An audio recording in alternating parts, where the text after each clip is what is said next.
I think that the demographics maybe have changed a little bit, but really that brings us to our next subject here, and this is going to be perhaps our first deepest dive so far.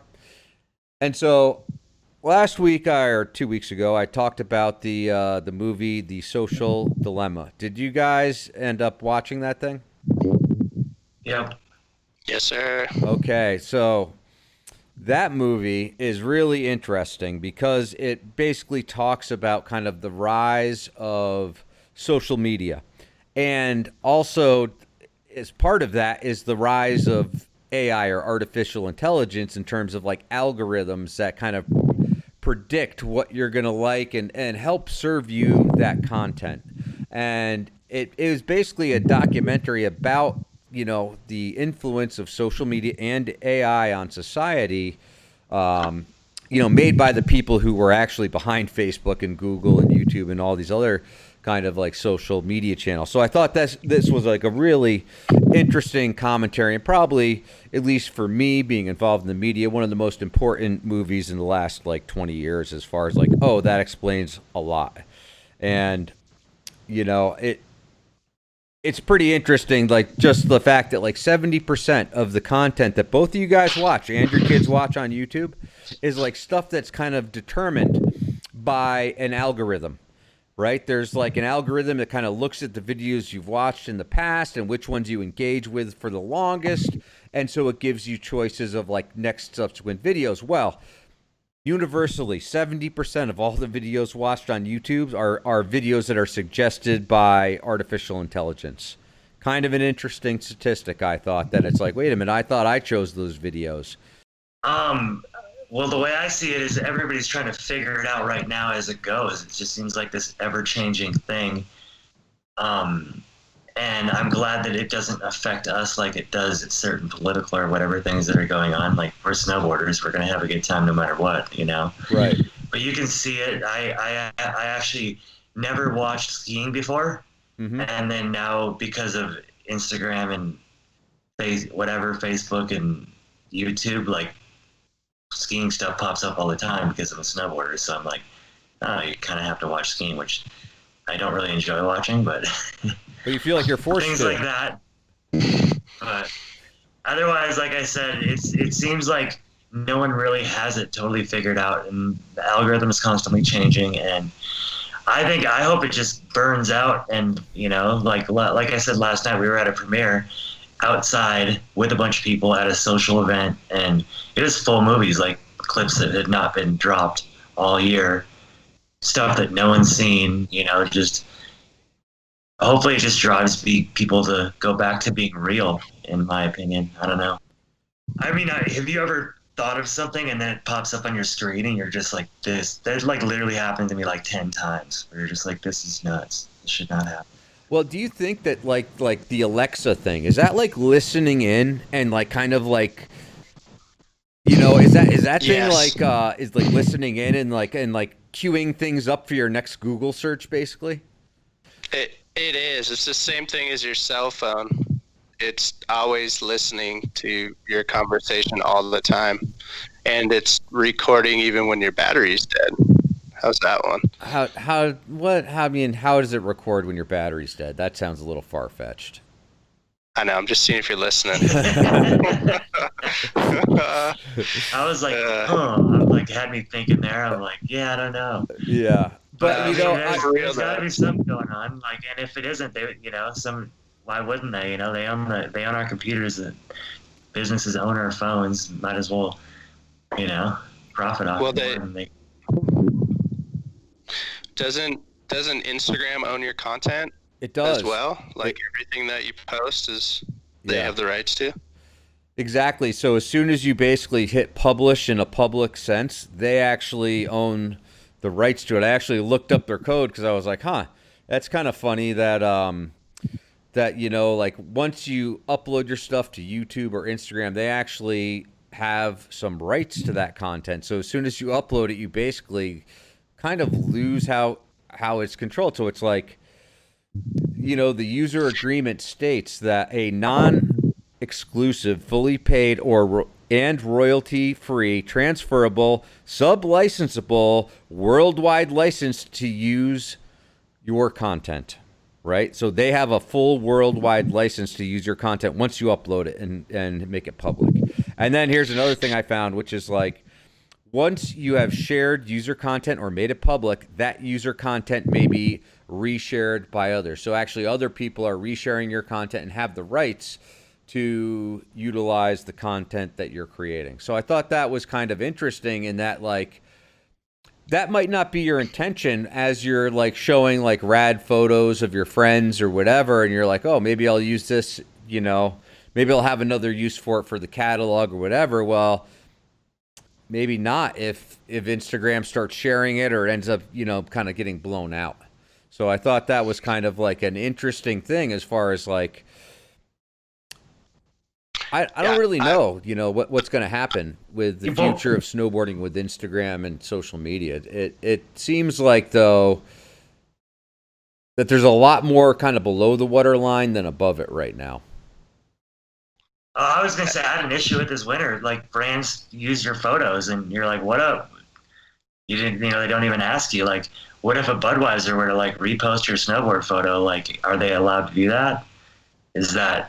And as far as the snowboard brand doing it, to do it without asking you and just drop it is kind of like disrespectful in a way. It is. You know, so, and then for them to be like, well, I can do whatever I want, you know, is that legitimate? I know I've heard of photographers at X Games suing X Games for using their photos without permission. And did that fly? Did it go? It flew, yeah. That photographer can't go to the X Games anymore, but it flew. See, I've heard the same thing and kind of ran into that same issue with brands. Just working with photographers, and they're like, hey, you can't repost this on another brand. You can repost it yourself because you're the athlete, but I don't want to see any of those other brands because, you know, the photographer's got to make money. There's a livelihood, and then at the same time, I'll have people that'll repost our videos or photos and stuff that are like trying to grow a snowboarding Instagram account, right?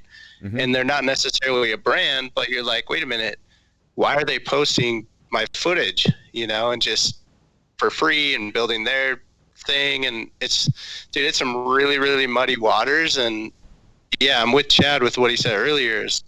It's just a free for all right now. People are trying to figure it out, but really the people who have it figured out are these social media companies that basically sell you. You are the commodity. They advertise, they sell advertisers your time. So that's why you're getting the AI that connects you with, you know, all the snowboarding and, you know, whatever action sports you want to watch, because they want to put that, you know, Monster commercial or Aflac or whatever it is across your screen, you know. And that's what really touched on in that Social Dilemma Netflix movie.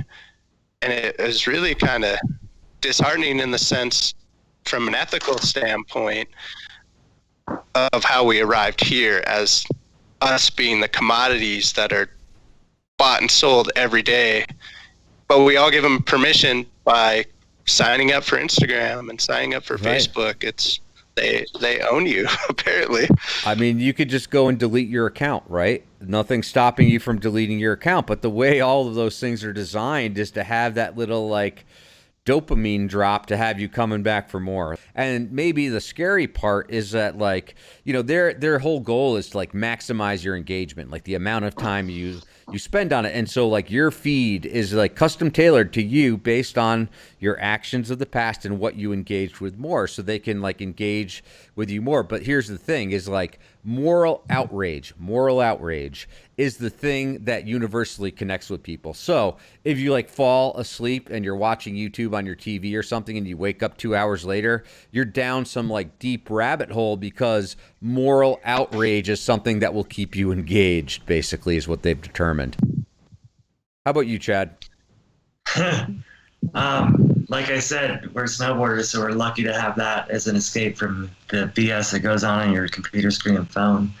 I mean, just looking at what I see on the internet, it's pretty easy to say what's real and what isn't for me, just because when I go out and shred hang out in the woods and live as a human being, I can do that. And as far as all that stuff, I use it for my own stuff. Personally, I don't think I'd be on it as much if it wasn't more for work. Yep. And and all that stuff too. Not to get back into what Instagram was, but it was like if you can see people who are authentic and people who aren't authentic, and you see that in the news as well. Just as being a snowboarder, you see how things come out and aren't authentic, and then you watch the news, you can relate that to the news and be like, oh yeah, you're bullshit, So Yeah. Yeah. It is pretty, pretty interesting. But I would say that probably all of us in the last couple of weeks had like a bunch of clicker stuff come through our news feeds. And I don't think that was avoidable. Okay, as a clicker stuff. Oh, the K2 clickers. So you guys know what I'm talking about. That was like planted. Well, I was gonna. They But I think it's getting really hard to decipher what's real and what's fake. And I know Chad, this snowboarder, and seeing him with his GoPro and living his life, that's real. And I tune in for that, and I want to watch that. Yeah. But then I'll see some other random shit, and I don't know where this is going, but it's maybe not geared as much towards snowboarding because it's a little easier to see because we're so entrenched in it. But the AI definitely is affecting us. Well, I mean, here's the thing. I mean, I can let the rubber hit the road maybe a little bit more for snowboarders, which is like you guys have spent your careers as professional athletes. And today, one of the yardsticks by which professional athletes are measured is their following, their social media following. And so it's like literally like if you're like a, rookie marketing guy, you literally search up all these people's Instagram things and, one guy's got 5,000 followers, another guy's got 100,000 followers, etc., right? And a lot of decision making is actually made on that, but it's like, did they build that audience authentically? Did they buy the audience based on the fact that they could buy followers from some Indian, friend farm or whatever they call those things, right? But I've heard that some people actually do that and that they don't have this like natural organic following, but they see that like that has created some kind of benefit in their careers. First of all, do you guys see like the brands that you guys work with judging you on your follower counts, like on what your social media platform, the size of your social media platform? How about you first, Chad? Yeah, I mean, 100% they do. And it's, it's kind of about moving product, but that's the way it is. I mean, it's kind of painful. And like I said, hopefully it fries out and we get back to doing normal things like we used to. But right now, that's where people are looking. You look at every kid in the room, they're looking at their phone. It's like, And you see brands, definitely. Skateboarding, you see it a little more, little less. Like you don't, a Tom Penny doesn't have to be posting all the time, but he's got to have a huge following, stuff like that. But brands and snowboarding, 100%.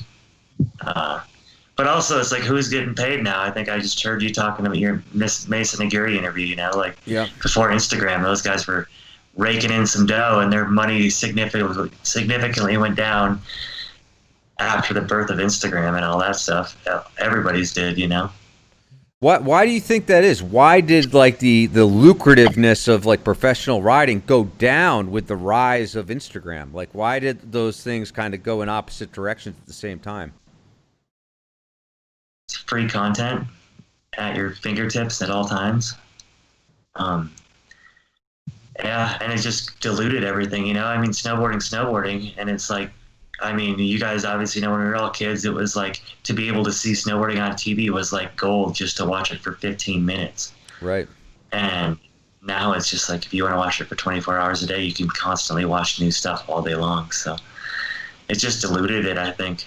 Snowboarding isn't as exciting to watch when it's easy and free to look at all the time and very watered down on the internet, And it's like that used to be like a filter, like the magazines or whatever. There was like a filter. If you were going to make it on TV, snowboarding was going to make it on TV. You knew it was going to be something cool. But now it's just like every person out there has got an Instagram thing, and all these micro audiences that are out there. So someone has 10,000 followers, someone has 300,000 followers, but the everyone has got like a different size audience, and maybe their value is determined by that. Have you noticed that at all, Bjorn? Have you noticed that like people kind of like are like, how many followers do you have?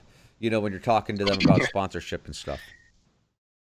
Yeah, I mean, it's no doubt anybody that's in marketing and any sport or any product, nowadays it's all about, your followers. And I don't know, it's kind of, for me personally, there was a time where, I was at the top of the sport with exposure wise, and then I didn't really jump on the train of the social media so much, and I'm not as good at letting people into my life personally and promoting. It went from other people promoting you and taking photos and videos to yourself having to self-promote, right? Which, I mean, isn't generally, I guess, how I like to do things. So I try to put stuff out there, whatever, but I think it's really, one aspect is it's amazing that the platform is there for everyone and it connects people. Obviously there's that positivity, and seeing like, a little kid or anybody on the come up be able to, put his stuff out there. It's way more like easy now. You just have a phone and you can go film and stuff. But yeah, Chad's right. It diluted the whole process of it. There isn't a filter anymore. There needs to be like a social media magazine that is just, because it's not going to go away. This isn't a phase. There's only going to be more screens surrounding you for the rest of your life, right? And everything you do. So let's get used to it, and let's figure out how to do it right for the snowboarding world. Chad said that he wouldn't be on there as much if he wasn't, part of a company, and I'm kind of the same way. It's like, I want to see what everybody's doing. I like looking and stuff, but I don't really like posting, and that's hard. It's, you got to kind of work on it. Yeah. And I mean, when it first came out too, that was when I was up in Nelson, and I was living in my van half the time in the winter and just shredding for fun. And I've always taken photos and filmed, and been kind of proactive with doing all that stuff with my friends. Like, we used to make like local friend videos. So all of a sudden there was like it took like a couple years for a video to even come out, but there was like kind of a platform just to like put your stuff that people could see. It was like but it was just like a diluted, easy, website. It wasn't, you didn't have to build it and make a huge presence. It was just like ding, ding, ding, ding, ding. Instagram, obviously the name of it, and it just, I don't know. Everything's watered down, and hopefully we can influence people to do, like what we did. I don't mean to keep going back to it, but we did a movie premiere just yesterday, and it motivated me for not releasing anything next year. You're just like, I'm just going to release GoPro clips, maybe that's it, but save everything and make it feel real. And it'll hopefully turn back around, because we're going to hit rock bottom here soon, I think. If you're not using it for commercial interest, may I take some advice and pass it on from the movie, which is turn all your notifications off. I think that could maybe help you at least not be looking over your shoulder to see, who's liking or subscribing or whatever, So